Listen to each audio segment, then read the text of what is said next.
Anytime you get an area that has 3 intersections, get a lot of water flow, a lot of food source, catch a lot of big fish in areas like this that have a lot of water flow.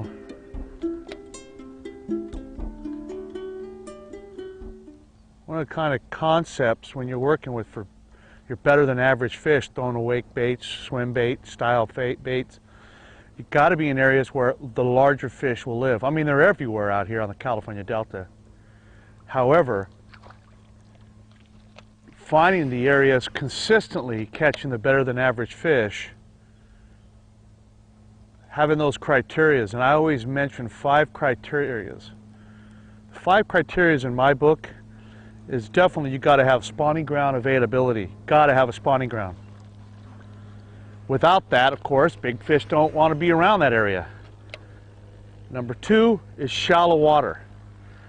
When I say shallow water, it's actually 2 different things. Spawning ground is you got to have the right type of bottom.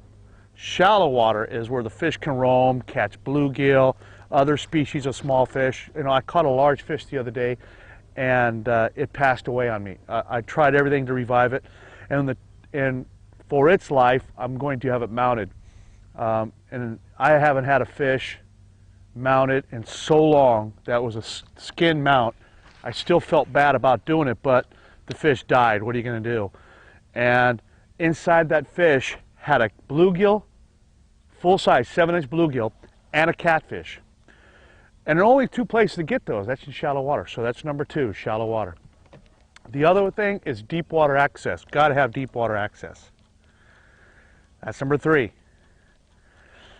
Then you got to have moving water, some type of a current flow. Most reservoirs will always have a current flow, but the Delta has a current flow. You got to have somewhere in that area has to have current flow. And it does exactly what number 5 has to have happen. Food. If you don't have food, I don't care if you got the best spot in the world. You don't have a food source, you ain't going to catch any fish. And if you can put those 5 criterias on your list of anywhere you fish that you consistently catch larger than average fish, you'll see those 5 criterias match up. Again, real quick, spawning ground availability, number 1. Shallow water, number 2.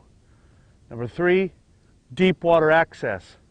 Number 4, you got to have current.